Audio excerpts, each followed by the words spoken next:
uma inflação que diminui entre março e abril. Então, você tem aí a boa notícia mensal, a inflação em março aqui estava em 0,64, agora 0,43. Mas para a gente ver, brincadeiras à parte, a gente não multiplica por 12, né, exatamente esse número mensal, mas sim, está certo esse raciocínio para multiplicar por 12 os últimos meses acumulados até o mês de abril. E esse acumulado, ele está alto ainda, é uma inflação que acumula 5,49% nos últimos 12 meses. Inclusive, é uma inflação que sobe entre o acumulado em 12 meses em março e o acumulado em 12 meses em abril. Então, isso é importante também, que a gente vai acompanhando a tendência da inflação, porque isso às vezes diminui de um mês para o outro, mas é importante a gente acompanhar o acúmulo, essa trajetória da inflação, que segue acelerando. Então, você vê que é uma inflação que ela continua subindo de maneira mais estrutural, né? Embora num mês ou outro ela dê essa redução, como a gente vê agora entre março e abril. Destaco para vocês, novamente aqui a parte de alimentação, veio muito pesado aqui alimento de novo, a inflação de alimentos subindo mais de 1% nesses últimos 15 dias aí de abril, e o IBGE está destacando o preço do tomate, que virou o novo grande vilão, ultrapassando inclusive os vilões anteriores, o ovo, a carne, está tudo caro, viu? Mas, por exemplo, o tomate subiu 30%, os outros produtos, o café, por exemplo, continua subindo, mas sobe 6%. E as carnes, a gente já está vendo alguma queda de preço. Então, isso aqui é importante porque na parte de carne, a gente já começa a observar nas últimas medições do IBGE também, já mostrando algum alívio ali no preço da carne, que pode ter a ver com o fato de que no mundo os preços internacionais estão recuando. Por conta dessa perspectiva de menor crescimento mundial, com a guerra tarifária liderada aí pelos Estados Unidos, perspectiva de menor crescimento, menor consumo. Então, tem uma série de preços internacionais que estão em queda. A carne é cotada em dólar, é um produto exportável, então pode já ser efeito de um fator externo.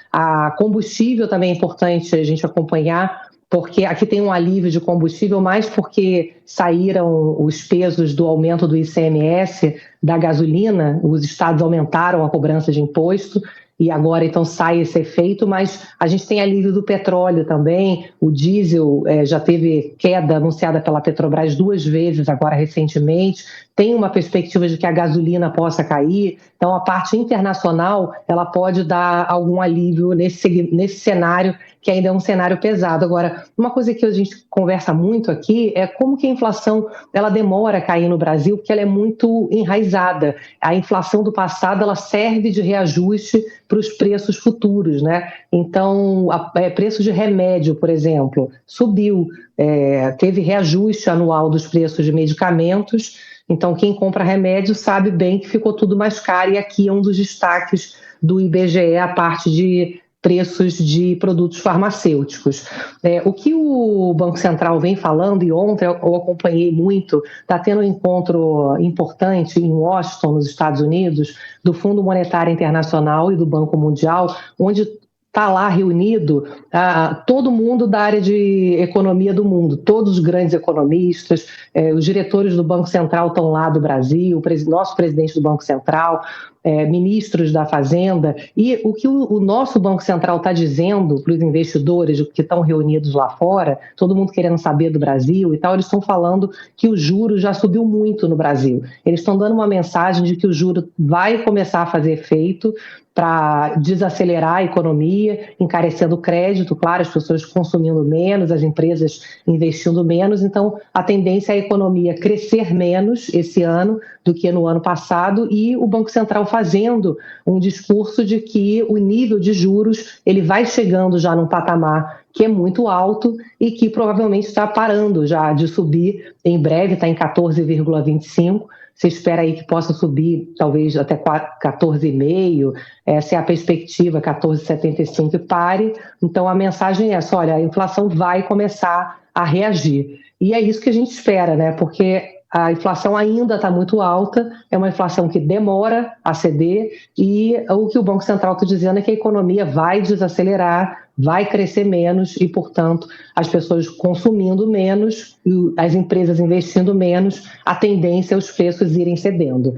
Agora, vamos ver se o mundo, de fato, contribui para a queda da nossa inflação, acelere esse processo de queda da inflação, porque o dólar está baixo, o dólar vem caindo, né, baixo, né, mas em relação ao que se esperava, o dólar está aí na casa de 5,70, e isso vai ajudar, se mantiver assim, a acelerar esse processo de queda da inflação, junto com os preços internacionais em queda, e também o aumento dos produtos chineses aqui no Brasil. A gente tem uma oferta maior de produtos chineses que já está sendo sentida pelos indicadores, isso também contribuindo para uma redução da inflação aqui no Brasil. Assim esperamos, né? Por enquanto é uma inflação que todo mundo está sentindo ainda muito pesada no bolso, mas com uma perspectiva aí de que aos poucos ela vá cedendo. Pelo amor de Deus, eu não aguento mais pagar caro nas coisas, Ju. O Vladimir fez a conta pra gente, tá? Se em todos os meses nós tivéssemos inflação de 0,43%, no ano seria 5,28%, ou seja, acima da meta, acima do teto da meta, uma inflação alta. Isso. Juliana. Isso aí, Vladimir, ajudando a gente aqui rapidinho nas contas. O problema é que 0,43 tá baixo, né, na comparação com outros meses. Aí tem mês que passou de 1%. Exato, essa é uma média. Mas ele está certo, a previsão do ano está em torno de 5,2, 5,3. Então, uma inflação alta ainda. E está certo, né? Porque a meta de inflação é 3, né? Pode ir até 4,5, ou seja, é uma inflação pesada ainda. Tem né? que diminuir isso aí.